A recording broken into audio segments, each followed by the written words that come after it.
Welcome to the Budget-Minded Traveler podcast, your source for the tips and tactics that will inspire and equip you to travel the world. And the best part? It won't break your bank.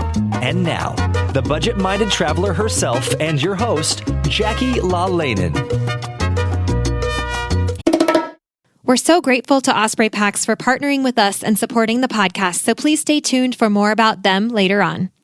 I have an opportunity for you to join me in real life for some real travel. Here's the latest Jump Adventures update. We are going to Greece for a bike and boat island hopping adventure this May 9th to 16th, 2025, and we still have space left. Check out jumpadventures.com to learn more and book now. We're going to have a yacht all to ourselves with ensuite cabins on board, so you get to sleep in the same bed every night as we start in Athens and make our way west toward the island of Corfu. You'll have your own bike for the week, e-bike if you want one, for cycling the islands as we go, in between meals crafted by our private chef on board, and all the relaxing you want to do on the top deck under the Mediterranean sun. These bike and boat adventures are our most carefree and relaxed trips. All you have to do is say yes and show up, and there's still space. Head over to jumpadventures.com to grab your spot now, and we'll see you there. Hey everybody, what's up? You are listening to episode 41 of the Budget-Minded Traveler podcast. Thanks so much for tuning in today, wherever you are. And before we get into today's episode, I just want to give a quick shout out to those of you who are still voting for the Budget-Minded Traveler podcast for this year's podcast awards. And as it turns out, the voting period is actually 3 weeks and not 2. And so we are still voting. And so if you would like to continue to do so, I would be very appreciative if you would head on over to podcastawards.com every day and continue voting for the Budget-Minded Traveler. We will find out the results for this on April 14th of this year, 2015. So thank you so much if you have been doing that for me. If you guys listen to this regularly, then you know that a couple of weeks ago, I had on Chris and Tom from Travel Past 50, who are in retirement and traveling long-term. They're 5 years into their travels, which I think is incredible, and had a really inspiring interview with them. And so when I was contacted by today's guest, I absolutely had to say yes when he told me what they were up to.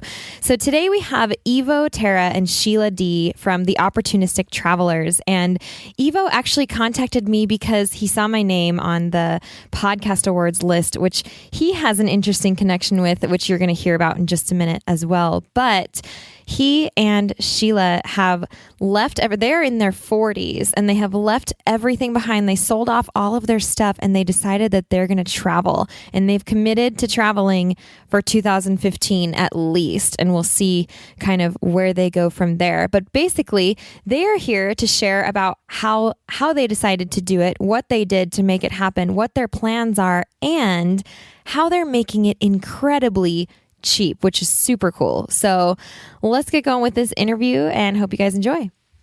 All right, I've got Evo Terra and Sheila D on the line from the Opportunistic Travelers. How are you guys doing today? Wonderful. Awesome. And where are you? I always love to ask my podcast guests this. We are currently in Knutsford, England, a bedroom community about half an hour away from Manchester, England, and kind of the western part of the state. This is where they actually film The Real Wives of Cheshire, The Real Housewives. So it's a pretty affluent little neighborhood we find ourselves in. I loved Manchester, actually. I always say Manchester. Yes. That's my favorite. That was my favorite town in England when I went actually recently. I don't know why. I just loved the feel of it. It was like the perfect size. I think that's where I would want to spend some time if I was going to do that in England. We have a quick overnight. We've done a couple little day trips in, but we're going to do a quick overnight at the end of this week. So we'll get a little more of a feel for it when we're in town. Mm-hmm. And what do you mean by a bedroom community? Well, a bedroom community is a place where people live, but they commute in to work in other areas like Manchester. You know, this town here, you can tell it's where they live. And not where they work, because there's not very many places to actually work here. Mm-hmm. Yet this town boasts a McLaren dealership, a Rolls-Royce dealership, a Bentley dealership, a Range Rover dealership, and a Tesla dealership in a town that sports 18,000 people. Wow. Yeah. Crazy. This is where the money is, and those that have to still do commute into areas like Manchester or even Liverpool to do their work. And I read somebody's comment recently that actually lives here in Knutsford and they work here, and their employer doesn't even list Knutsford as their place of employment. They list Manchester. Yeah, not surprised at all. Yeah. It's like a suburb, I guess. You affiliate with the nearest city. Exactly right. Yeah. Exactly right. So, okay, I am so excited for this. Where to start with you guys? You have an awesome story. And first of all, I have to say, you contacted me because did you see my name on the podcast awards? I think so. Yeah. Yeah. And you have a little connection with the podcast awards yourself, don't you? Yeah. We have both been involved with podcasting since the very beginning. And by that, I mean literally the very beginning. My first podcast aired on October the 14th, 2004. Wow. So been doing this a very, very long time. And early on, I think it was 2005, the first year that the podcast awards were handed out, I was doing a show called Slice of Sci-Fi, a science fiction media-focused podcast, and we took Best Podcast of the Year that year. That's so cool. Yeah. Of course, that was back when there were 7 podcasts, but more now. And now there are some 250,000. Oh, easily. That's kind of crazy. And you have another one that you're starting now, right? Yeah, well, we've been doing this thing that we're now calling the Opportunistic Travelers podcast, and as of this recording, we have 11 episodes out, which is kind of for both of us a re-entry into podcasting. We've been involved with it since the beginning, but we've come in and out around the time, and I still work and support a lot of podcasters. But it's our first time getting back behind the microphones again. So 11 episodes in, the Opportunistic Travelers is a show that Sheila and I are producing each and every week. And I say producing because it's a really, really highly produced program, much more difficult and challenging than what we've done in the past. The episodes tend to go around the 10-minute mark, but it's highly produced audio that features the experiences we have had during our journeys. And we just go and we record audio and then sit back together and assemble a story. And it really becomes much more of a storytelling experience of what we've done as opposed to an interview style like this one or straight reviews and sorts of things like that. So it really lets people experience the travel more. And Evo's being really modest here because whereas he's saying that we both sit back down and go through all the audio, it's really Evo that does it. I record my stuff. I give some input here and there, but he does the 7, 8, 9 hours of work that it goes into to produce the 10 to 12 hours of minutes of the show. So he's being very modest. I'm a modest glutton for punishment. And I can only imagine because I know how long it takes to produce a podcast, and yours sounds a lot more involved than mine. So good for you. Are you having fun with it? I am. That's really what keeps me going. Is it's challenging. It's kind of stretching my audio production skills that I haven't really had a chance to deal with in a while. But it's fun. It's quite rewarding.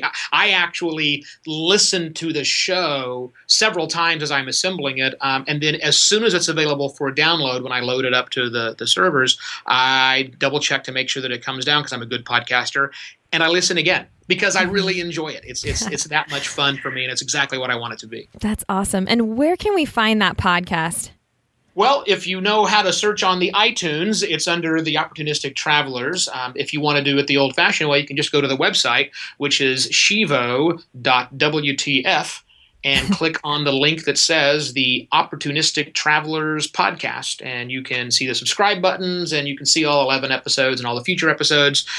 We put our full script in the show, so you can actually see exactly what it is that we're saying before you actually download, so you know what's happening. I'm so intrigued. And your URL is a mix of your two names. Yeah. Shevo. So it's SHEVO. And can we assume WTF stands for WTF? Yes. Okay. And that's because when we brought up the idea to our friends and family about what we were about to do on this little adventure that we've started, Right. Their first response was, "What the?" We'll cover that with WTF. 100 cycle bleep will do it as well. So anyhow. So on that note, I want to hear about this adventure of yours. Your website goes into, explaining how you guys are in your 40s and you sold everything and you're on the road as digital nomads. Mm-hmm. Tell us everything. Well, I'll tell you everything in an abbreviated fashion, or that we've got the longest story here ever. Yeah. So you've hit the highlights. We're both 46 years old. We have a single son who's 23 years old and is on his own and doing quite well. And for the last 5 years, we have said to each other that we need to do something different. It's time for us to leave. Yes. Phoenix, Arizona had been our home for the last 18 years, and we'd made wonderful, fantastic friends there. We were deeply involved with the community. But it was time for something new. We both get itchy feet and want to travel, and 18 years was a really long place for us to stay basically in the same area. So we talked about a lot of different things, and in November, the 1st of November of this year, we said we need to make a decision on where we're going to be next. Several things in our personal lives had lined up, personal and professional lives, that showed us that we needed to be gone after the first of the year. So as we were trying to pick which city was next for us, right around the 15th of November, we had the crazy notion of, what if we just don't pick and we just leave? And we collectively thought that was a good idea. And so that's what we decided to do. We started selling off everything. We'd already gotten rid of all of our real properties. So we just had household goods and a car to get rid of. And in lieu of being independently wealthy, we had to come up with some creative ways to pay for a lifetime of travel, at least a year of travel. So selling everything was part of that. But we also decided, we discovered this really cool thing called international house sitting, where we could go stay rent-free literally all over the world and exchange some services like pet watching, which is what we're doing right here in lovely little Knutsford. Right. And that lets our travel dollars get stretched even further. So we decided to make a go of it for at least a year. That's our personal commitment to each other. At least a year, or until the money runs out, or until we decide that we find some place that we want to settle down, or we decide that we want to keep going, because we might make that decision too. Mm-hmm. The options are so many. Yeah. Yes. That's so great, though. So I actually, just a couple weeks ago, I published an episode with a couple from Travel Past 50 is what their blog is called. And they are retired. They're about 20 years older than you guys. And they're doing the same thing. They retired and they sold everything and they're traveling. And it's so exciting to talk to people like you guys who are actually doing this. And they're 5 years in at the moment. And they also, they had said they didn't see themselves traveling this much, but the more they go, the more they want to see. So I think you guys are in for it. I think so too, and we really didn't want to wait until retirement age. I mean, both of us do the kinds of things professionally. I'm a digital strategist, and Sheila is an instructional designer. And these are the kinds of jobs that we can do for a very long time. And these are the kind of things that we can do on the side as much as we can do as full-time gigs. So retirement wasn't looking like much of a possibility for either of us, at least not the classical retirement a lot of people think about. Exactly. And so for us, it was like, well, we're going to keep working and we can do these jobs from anywhere. So let's try and do it from anywhere. And here we are. It's so great. You guys are in a unique position in that both of you have location independent jobs. Yeah. I mean, that's usually hard enough for one person to get, but for both of you to do that. So you both work online then, right? Yeah, the kind of stuff we do is online. Although, to be honest, we're not doing that much working online from here. We put enough money into the bank to allow us to do this for a year without having any income coming in. Now, that doesn't mean living extravagantly. We have to find opportunities along the way to allow it to work out for us better. But even before we left, we already had people coming to us saying, wow, that's great. You're going to make this trip. It sounds like you'll have some free time on your hands. Can I pay you to do some work while you're away? Okay, sure. And that just gives us an even longer runway on the other end.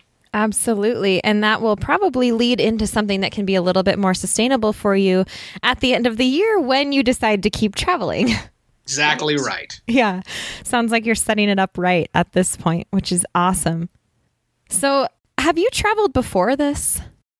We have, but we hadn't gone, like we've done Central America and Mexico and Canada and the Caribbean, but we hadn't been beyond those areas. And we like at one point we planned a trip to Spain and then things didn't line up. And so we didn't go. And there were so many places we wanted to go that we just, our jobs were holding us back. Yeah, they kind of were at the time.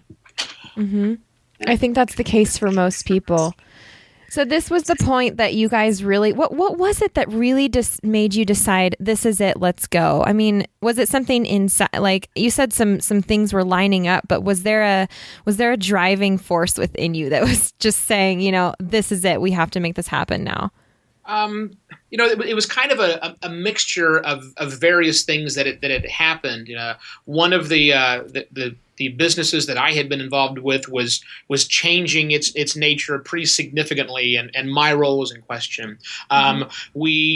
We had been told by various doctors that Sheila needed to get out of Arizona for a very long time, and we started listening to them when some new information was being put forth, and it just seemed right. Plus, our son was in a situation to where he was ready to go. So we knew we were free to leave Phoenix. Right. And then it was just by chance that Sheila was reading something online, I believe, just on the web, that talked about this couple who left home in their 40s as well and started traveling to see what it was like. And now 4 years later, they're continuing to do it.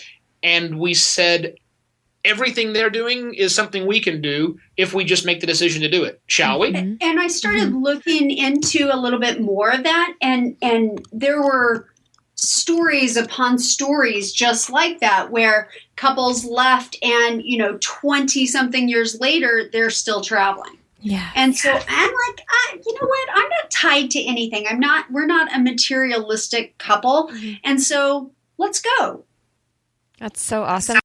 So do you guys have a lot of monthly bills at the moment? I just have to ask because you don't have any income coming in. What about sustaining what's going out? Yeah, so we have some, but not huge amounts of things. I mean, we have no rent, we have no car payment, we're not paying, insurance premiums, we're all the things that are normal. We have to pay for food. Obviously, people that we're staying in don't let us eat for free. We have back in 2011, we were Evo was diligent and paid off pretty much all of our bills, and so we didn't have like high credit card or high debt. And so even like the last couple cars we've had, we've paid cash for them. And it just allowed us to, it gave us more freedom, because those bills that you have, the credit cards and all of that, they end up owning you and not allowing you to do what you want to do on your day-to-day basis. Gosh, yeah, that you said it. That's it. So how about, with that said, you said also that you find opportunities to make it basically cheaper for you along the way. And I know you mentioned international house sitting. Is that what the website is? International house sitting? What our website is? No, what you're doing this international house. So there's probably 4 or 5 different websites that Sheila keeps active profiles on where we find various assignments. The one that we've had the most success has been trusted house sitters. We've actually set up a page on our website so that for people who want to know who we're using, they can just go to shivo.wtf/stay for free, all one word, and we'll list out 4 or 5 different options for them right there. But we keep up with that on a regular basis. Oddly enough, when we first started out, we really only had, well, let me change that. When we decided we were going to leave, we had nothing lined up. We had already picked a date. We said on January the 16th, we're leaving the country. We didn't have anything lined up. So prior to January 16th, we were a little nervous for a while going, well, what's going to happen if we don't get selected for any of these house sitting assignments? So luckily we got one before we left. And then as we were leaving, we only had that one lined up. It was for 3 weeks to go to France, in the middle of nowhere in France on a one-way ticket. And then we had nothing else lined up after that. Well, just before we got on the plane to leave to go to France, we found out we had an assignment in Denmark, in a little town called Kakade outside of Copenhagen. And so that would get us an additional couple of weeks, and then this, and then another. So it's kind of spiraled. And today, we were just talking about it on the way before we jumped on the interview with you. We're now definitely planned out through August with various house sitting assignments, and we are likely going to stretch that into October. That's not been confirmed yet, which is great because now we don't have to worry about every day getting up and checking on the various assignments and putting our name in to see if we can be selected. We can sit back and relax, and we can be a little picky on which assignments we want to take. And we're actually being contacted by the people that own the assignments themselves, and I've had to turn down 2 or 3 just recently. Yeah, which is a great thing. People are actually reaching out to you saying, hey, I've heard about you, and I see what you're doing, and they're following the website, and they love how we're sharing everything, and they say, you seem like the right kind of people for us. We think transparency takes care of a lot of the questions about, should these strangers stay in my house? Yep. Well, look, if we steal anything from you, you get online and destroy our reputation, and that would pretty much end it for us. So that's not going to happen. We like to call ourselves the perfect strangers, not random strangers, but the perfect strangers. Exactly right. Thank you, honey. I like that. We'll come right back to that. Let's take a moment now to thank our wonderful show sponsors. Osprey is the market leader in technical outdoor, travel, and everyday packs. And I've personally used Osprey packs since 2015. My favorites are the Fairview Trek 50 for multi-day hikes, the Cirrus 24 for day hikes, the Transporter Rolling Duffel 60, which is my trusty check luggage for faraway adventures, and of course, the countless packing cubes I use to organize everything that goes in them. We are proud to support each other on the podcast and beyond. We love getting outside, and we want to see more people outdoors. So find out more and join us at osprey.com. Yeah, I did an interview with a girl who she's actually living in the UK right now. Her name's Julie, and she uses trusted house sitters all the time. And she was the first one to tell me about it. And so we did an interview about it because it's just sounds like such an amazing program, And so I'm going to link to that episode as well, because there's a ton of information on there for anybody who's interested in learning more about trusted house sitters. And I'm going to list your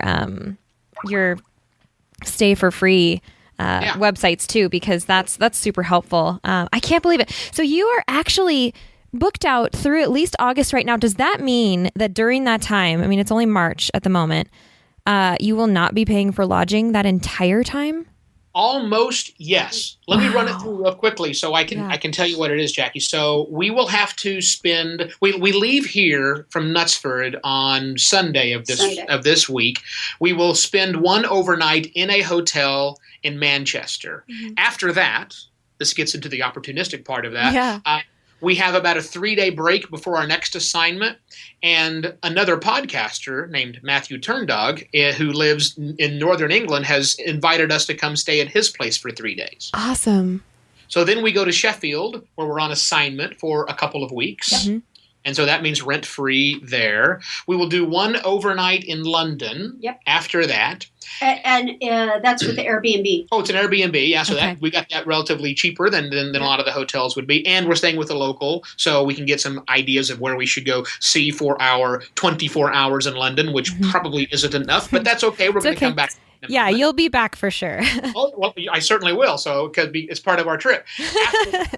we're going to spend a month in Spain, and that is courtesy of an author who I have been working with for the past 5 or 6 years. She actually owns 2 different properties in Spain. One of them is their getaway spot, and she's given me the keys to it and says, it's yours for as long as you would like to stay there. That sounds terrible, really. It does. I know. Horrible. Where is this? It's in the Galicia area of Spain. Northern. And so we'll be in northern Spain for a month. During that time, we're going to get on a real cheap Ryanair flight and get down to Majorca, the island that she lives on, and spend about a week with her and her husband and her daughter on the beach in the Mediterranean. How tough will that be? How'd you say you met her? She and I, she's an author, and I've been working with her for some years because digital strategy is part of what I do, and I help authors use podcasting, oddly enough, to a wide audience. So great. So after that, because it gets even better, after that, since we're here, after that, I have to go back to London. I say have to go back to London because I'm keynoting a digital marketing conference at the end of May called the Ungagged Conference. So anybody who's a digital marketer should go to this one because it's going to be a really cool, interesting event. So we get 3 days wined and dined in a fancy hotel room, and then we're going to tack on 3 days staying with another author that I've been working with for several years who lives in London to get an even better lay of the city. We then go to Milan, Italy, because the World Expo / World Fair happens every 5 years, and we happen to be in Europe, so of course we have to go there. We will be paying for our own lodging when we're in Milan. Another Airbnb. And then we go to Thailand for 3 months rent-free, doing a house-sitting assignment where we have to look after a single We do have cat. 3 nights in the small town in Thailand. Oh, that's true. You have to tell that story. That is true. I said we were free in Thailand, and I'm wrong. We will have to spend 3 nights when we get there on our own. We didn't pick the most expensive place. We picked the second most expensive place in town, and it's $20.78 a night. Yes. And where is that? It's in Ranong, Thailand. Okay. Oh, I love Thailand. It's so cheap. Yeah, it's so incredibly cheap to get there. So no, we're not staying completely rent-free, but mostly. Yeah, you named like 5 nights that you might pay for something. That's so incredible. Like, you guys have found, that's so great. Is it trusted house sitters, the whole thing, or is it a mix of the other ones too? Yeah, it's a mix of the other ones. Okay. There's 2 or 3 that we use on a regular basis. And the reason you have to do that is they're all country specific. Well, specific is a wrong way, but like Trusted House Sitters is most popular with what area? Trusted House Sitters is all over. But when you limit yourself, I equate it to like a dating site. Not that I've been on one. But you want to get the most coverage. And so like we've got a couple assignments from Mind My House, and there's some others from House Carers, and we've been chatting with people on luxury house sitting, and there's just so many, and it just opens up more possibilities. Right. And like you said, opportunistic. I love that you're just following the opportunities, really. That's what it's all about, right?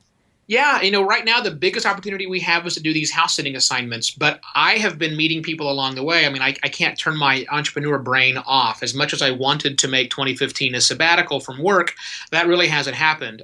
So I've been connecting with people along the way, and we're plotting and scheming and doing some interesting ideas. And any one of those could turn into something which is quite interesting. Mm-hmm. And the nice thing about these schemes that I'm hatching here is none of them are your traditional job. I wouldn't be forced to move back to Copenhagen, Denmark, which wouldn't be a forced thing anyhow. Copenhagen is an amazing city. We would live there in a moment's notice. But it's the kinds of things that would allow us to continue to travel, because the people that I'm meeting have also experienced something like this freedom of not being shackled to a desk every single day, right. And really getting out and seeing the world. So that would continue, and just additional opportunities for income. On that note, you should mention how we ended up staying in Brussels, because that all kind of ties in together. Yeah. We had about a 4-day break between our assignment in Copenhagen ending, or time to leave Copenhagen before we had to actually be here in England. And we had decided to just rent a hotel room in Brussels. Well, the very next day, I met a guy on Facebook for the very first time. He had posted a question in the podcasters group about starting a podcast on entrepreneurship in Brussels, and he would like some assistance on picking the appropriate name for it. So I jumped in on the comment thread and gave him some feedback about the name, and I also mentioned, so I happen to know a little bit about podcasting, having written Podcasting for Dummies and been podcasting for the last 10 years. And entrepreneurship and innovation is what I've done professionally for the last several years. And I'm going to be in Brussels. We should get together and talk about this over coffee. We did, but we talked over coffee in his house because we stayed with him for those 4 days. Oh, that's so great. You didn't even have to pay for that then. Nope, exactly right. Yep. So we quickly canceled that hotel room and we stayed with Cedar for those days. And he's an amazing person, and we had fantastic conversations. And that's what it to us means to be an opportunistic traveler, is don't set up everything in stone, be extremely flexible, and just take those opportunities as they come up, and you'll probably have an even better time. Absolutely. Yeah. I believe that firmly. Do you happen to be going to TBEX? Well, that's interesting that you mentioned that. TBEX was put on my radar a couple of months ago, and I ignored it. I didn't ignore it. I opted to not go with because we didn't exactly know we were traveling. Now that's TBEX is happening while we're in Spain. Exactly. And so yeah. My plan is to reach out to the TBEX folks, since keynote speaking is part of also what I do, to let them know that, hey, I'm kind of close, since it's in Spain, we're in Spain. Maybe we should get together and see something. So there's a good chance we could be at TBEX either as attendees, or if I can swing it, maybe one of the speaking slots if there's still any open. That would be awesome.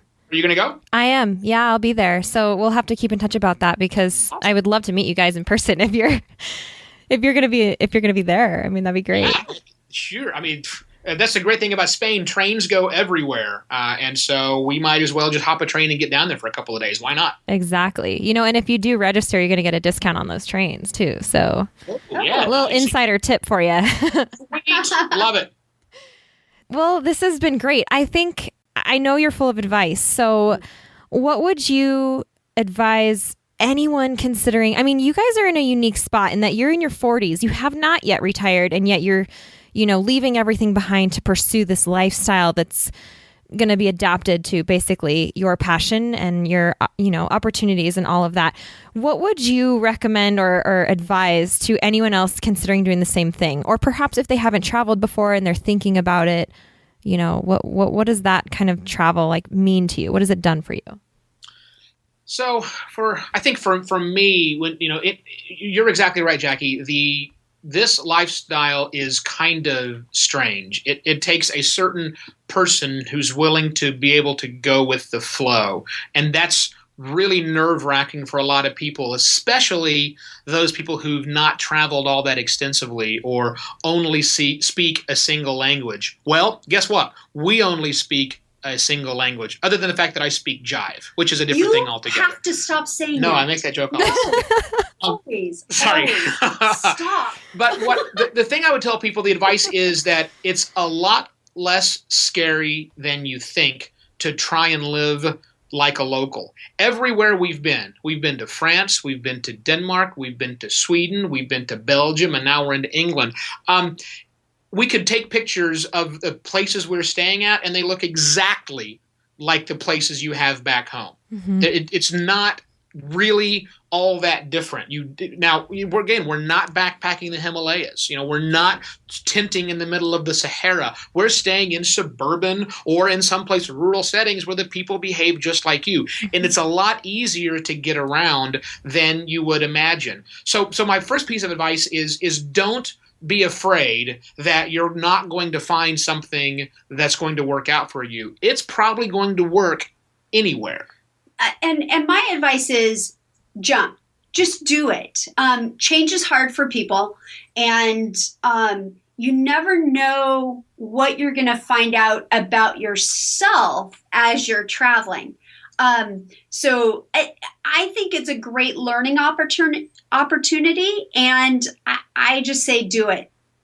Jump in, both feet, and what's the worst that could happen? Most of us are, it always seems like there's a job waiting for you. So just go, do it. I love that, because that's what I say too. One of the things you learn about yourself, like what you were just kind of saying, is we can be incredibly resourceful when we need to be. And you tap into that a lot when you're traveling, because you have to be on top of making decisions and figuring things out and, finding the right opportunities, etc. And you can do it. You can figure it out. I think people underestimate their own resourcefulness a lot. Yeah, they certainly do. And, one thing on that as well, Jackie, is, we have said we're doing this for a year. And in more than one case, people have said, well, so are your jobs on hold for when you get back? I mean, right. did you work that out with your employer? And the answer is no. I didn't. Neither of us did. No. We don't have jobs. We don't have homes. If it's not in a very, very small and wide open, because it's not fully packed, 5x5 storage unit, or with us here, we don't own it. So we're not really betting on the fact that we're not going to be successful. However, if we're wrong, if the end of this year comes or next week comes, something tragically terrible happens and we're forced to go back to the States and start over again in a new city, we will do it. Mm-hmm. It's not that hard. The worst thing that happens is we have to get a job. Mm-hmm. And when you do the kind of things that we do, we have skills that are in demand and in need. So that's never, last time I was looking for a job, I found one. Mm-hmm. And so that's going to happen again. Don't worry about that cushy career that you have. It's not quite as awesome as you think. There's always something else you can get into, or most of the time there's something else you can get there. So if that's what's holding you back, you're missing the point. Go experience, and if it sucks, then you just go back and get another job. There are plenty of them out there. I love that. I really do. I think too many people think that it's like the end of the world if you quit your job. And I think I didn't realize that, until I got involved with so many startups that I'd been working with for a while. And when you're a startup, you put all your money into it. You're bootstrapping a startup, and you say, I'm going to triple mortgage my house, and I'm going to rack up all my credit cards, and I'm going to do all these things. And at the end of the day, if it fails, it fails. I have to go get a job to pay off my credit card debt and whatever, but that's okay. Yeah. Jobs are out there. The default is not you failed at your startup. Right. Now you're stuck in a van down by the river for the rest of your life. That's just not the way that it works. Right. And it's not the way it'll work for us. If this, and we're kind of treating this as a startup, trying new things, figuring out what sort of content we should share, what resonates with our audience, trying to build up momentum before we figure out where the money angle looks like. Startups that focus on money too early fail. And I think many travelers who want to make a go of it fail because they think about monetization first and less about how can I give my audience out there the content that they're looking for, and then I'll figure out a way to keep it going from a money angle. That seems to be the smarter play. Mm-hmm. Exactly. I love the way you put that. I have one more question for you guys, because I cannot help but think about this as you're gallivanting around Europe. But what are you doing about visas? Because, you get 3 months in the EU. I believe you get 6 months in the UK. Is it just working out that you're kind of just going back and forth enough that that's going to work? We use MasterCard. Oh, wait, wrong kind of visa. Sorry, Visa. Yeah, So we're using a spreadsheet to track our days where we are in each of the places, so that we make sure that we are, only 90 days in any of the Schengen areas. Yeah. And then, we have 6 months here in Europe, or in England, but we're not going to be here for 6 months. So we did have to recently go to the Thai consulate and work out that, because we were going to be there for 90 days. And they only allow a 30-day tourist visa. So we had to go in and chat. And both of us I was extremely nervous, worrying, do I need to, present to them why it's a good idea for me to be able to stay longer? Do I need to dress up so I look like I'm presentable and somebody they want to let in for a longer period of time? And it was the easiest thing ever for us to get this 3-month visa, which we actually have more time than just the 3 months. Yeah, it was beautiful. I mean, everybody's been very helpful. If you just look up the information, there's a little site called Wikipedia that has everything you need to know about these visas, and it links off to consulate websites. And if you're in a situation where you need to stay longer in a country, like we were in Thailand, you look up the consulate, you go in, you talk to them, and they say, okay, here's how you do it. Here's how, and it's not even getting around the system. It's like, these are the processes you have to follow. And we have to leave the country for 24 hours during part of our stay and come back, but that's okay. We always wanted to go to Vietnam. And so exactly. Even before we went to the consulate, I was having email conversations with the consulate to make sure that it was even possible so that I could even say yes to the assignment. Right. That's important. Absolutely. Yeah. And with the UK, I'm actually curious if you guys you've gone back and forth between Schengen and UK multiple times already, right? Or enough at least? Because just once. But we will when we leave. Okay. Yeah, when we leave here, when we'll have to go back into Schengen or when we hit Spain. So yeah. Yep. So when you go back into Schengen, and actually there might be people listening that have no idea what we're talking about. The Schengen area of the EU is like, it's most of Western Europe except for like Switzerland. I mean, there's a couple of randoms, I think, but they all get one visa. So like when you land in Rome, for example, you're going to get one stamp and you can travel to Germany and whatever. You don't get another stamp. So that's the Schengen area that we're talking about. And there's no border guard crossings either. Right. I think that's important. People think they have to go through border guards, and you don't. You don't see another customs agent until you leave Schengen area. Exactly. So when you left Schengen, you arrived in the Schengen area first, then you went to the UK. You're going to get a new stamp for 6 months. Yep. And when you go back to Schengen, do you think they're going to renew your stamp for 3 more months? Well, actually, the way the Schengen works is kind of a weird one. You have, it's a combination of maximum, it's like a beginning and ending date. So the first day you walk into the Schengen area, you have an exit date that's 180 days in the future, okay? However, that doesn't mean you can stay for 180 days. You can really only stay 90 days within that 180-day period. So I equate it to like the number of fouls an NBA player can get in a basketball game. You can get a total of 4 fouls before you get kicked out of the 48-minute game, right? So the thing is, you can stay 90 days, and consecutive days or non-consecutive days within a 180-day period. So to answer your question, yes, we get stamped back in again, but they look to make sure that it's going to say within 180 days. Awesome. They'll do a little addition and say, okay, you've been here for 32 days before. The most you can stay now is in another 63 or whatever the math is that I can't do very quickly in my head. One of the interesting things the Thai consulate advised is that when they stamp your passport, when you go through customs, to pay attention to the date that they stamp. Yeah. Because it's your responsibility. So if you walk away and they stamp their date wrong, they're blaming you. It's your responsibility to check that. So they give you a date that says this is when you came into the country. And if that's wrong, that can really mess you up. It's all kind of confusing, but yeah. But thanks for sharing that, because that's definitely crossed my mind a couple times throughout this conversation. Is you want to do it legally, you don't want to get kicked out of somewhere. Yeah, and the Schengen, I mean, the thing when you violate border rules, a couple of things can happen to you that we've heard of. We luckily haven't experienced any of these. One of the worst things that can happen is they can immediately deport you, which would suck. They can also slap you with very heavy fines, which is pretty common. But it depends on the mood of the border guard agent and your probably mood as well. So if you act like a jerk American, they're probably going to slap you the baddest fine they possibly can. Which you probably deserve. Yeah, exactly right. They can also do absolutely nothing. But what they told us at the Thai consulate is that if you are in an overstay, regardless of what happens, is that they will mark your visa that you have overstayed. Whether you get charged a fine, deported, any of that, that's irregardless, because now you have this blemish on your visa, on your passport itself. And so when you go to the countries that are a little less willing to let you in, Or when you go to the next consul to say, can I stay some extra time?